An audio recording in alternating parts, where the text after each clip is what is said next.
Be ready, 5 seconds.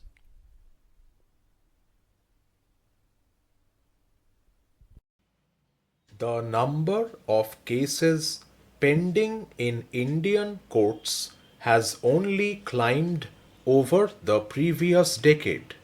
The Mediation Bill 2021 will be a standalone legislation on mediation, and I would like to highlight some of its aspects. There are some positives of the bill.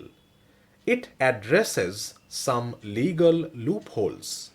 The bill makes successful attempt to address the gap in the existing legal framework by encouraging private, online, and community mediation as acceptable practices, enforcing a successful medium of mediation in the form of mediation settlement agreements and so on.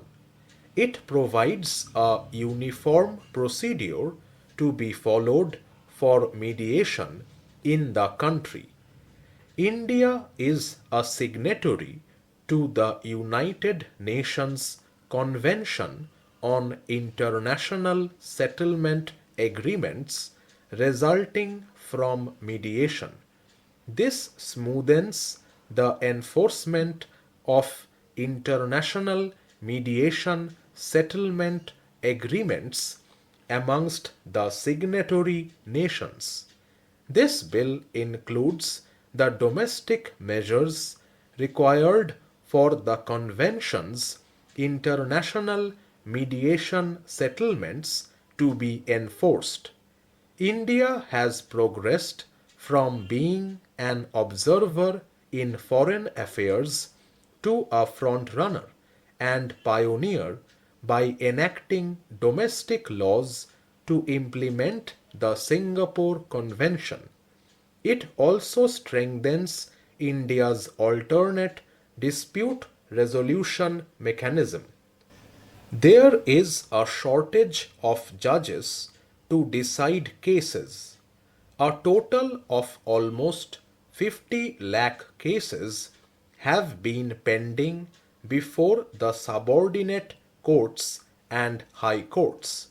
Therefore, an alternate dispute resolution mechanism, such as mediation, has become an important tool in increasing the access to justice by providing settlement of disputes.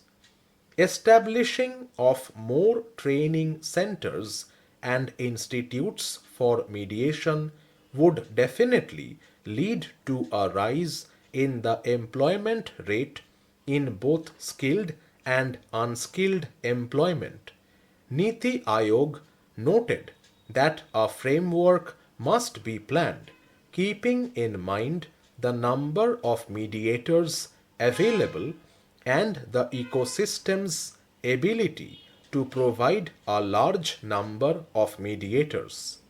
Expansion in the classes of such disputes would also see a corresponding increase in capacity in terms of mediation.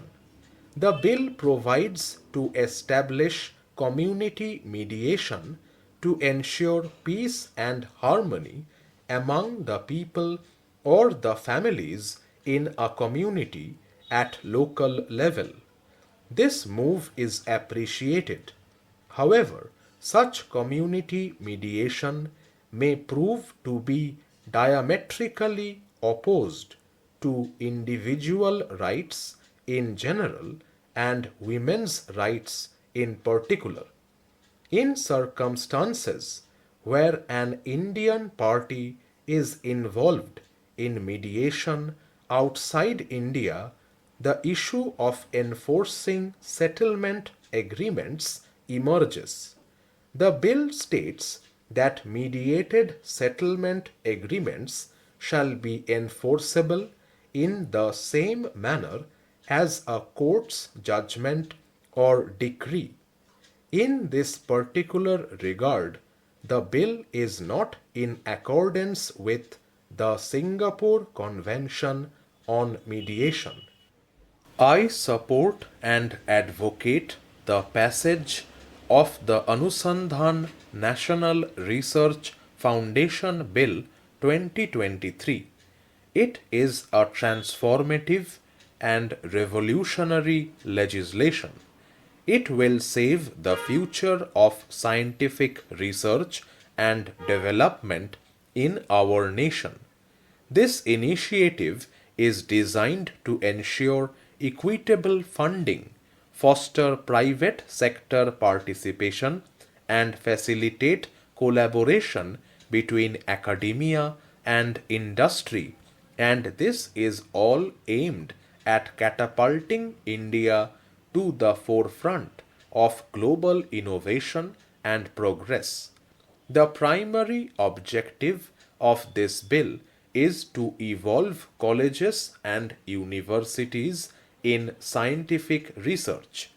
It is disheartening to note that currently less than half of the higher learning institutions are actively engaged in research. This discrepancy indicates a pressing need to bridge the gap and instill a culture of scientific inquiry across the academic landscape by encouraging and supporting active researchers to take up National Research Foundation professorship and collaborate with existing faculty. This will cultivate research capabilities within the universities and foster an ecosystem of innovation that will enrich our nation's intellectual capital. One of the most commendable features is that it has an inclusive approach to research. It does not confine only to natural sciences. Rather, it recognizes the value of research in humanities, social sciences, and arts.